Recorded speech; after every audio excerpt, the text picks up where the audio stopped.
Hey, what's going on? This is Michel Valbrun here, aka Money Making Mitch, certified public accountant, tax strategist, and award-winning author. And I'd like to welcome you to the 10 Tax Commandments mixtape. Right, this is literally, a lifelong journey for me.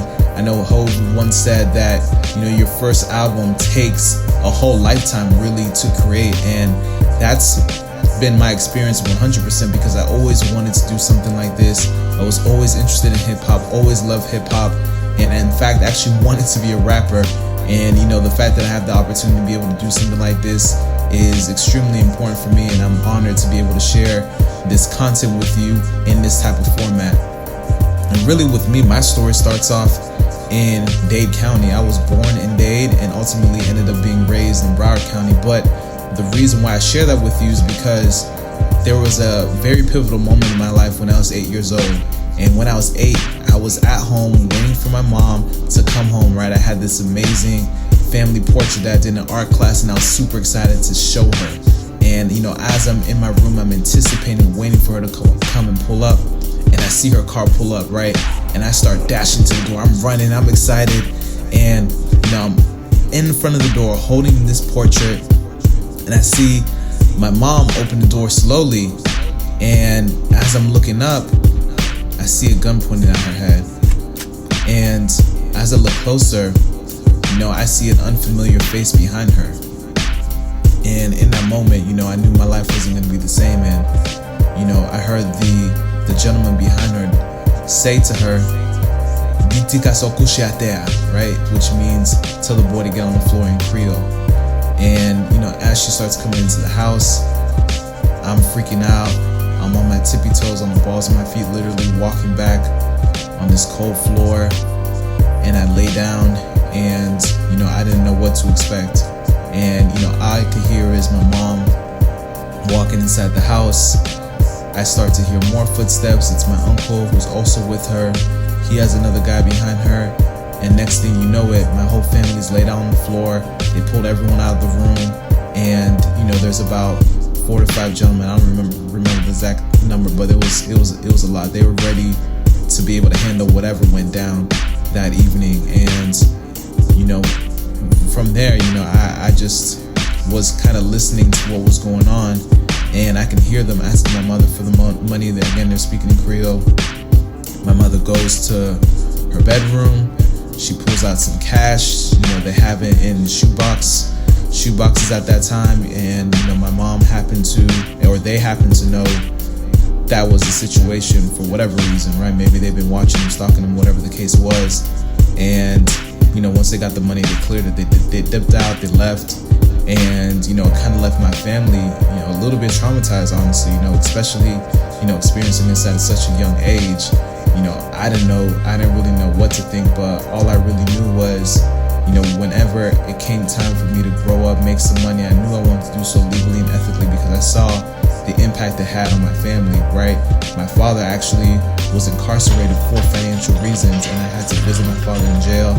And, ultimately he ended up getting kicked out of the country for some other things. But I share all that to say this, man, like for me, when it comes to this tax thing, and when it comes to, sharing this information, I take it very seriously. And I want to make sure that people are doing things legally and ethically, doing things the right way, because I've seen how it broke my family up. And also, I saw the desperation that people had when it comes to making money. And one of the interesting things was with my father being absent out of my life, I really gravitated towards hip hop. I grew up, like I said, in Dade County. I ended up going to Broward County because of that experience, right?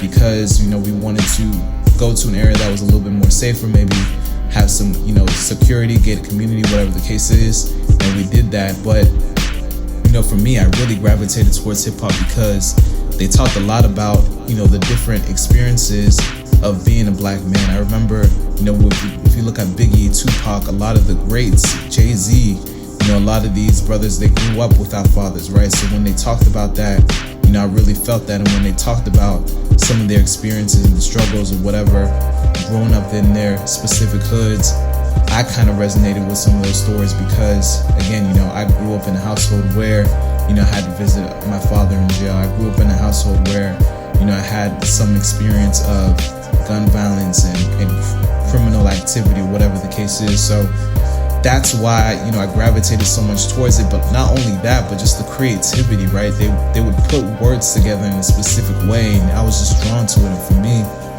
you know, I remember growing up, I was that kid in school that when they went around the class and they said, what do you want to be when you grew up? You know, I told them I wanted to be a rapper because that's how much I love this. So this is not me trying to be cool. This is not me anything like that. This is truly who I am.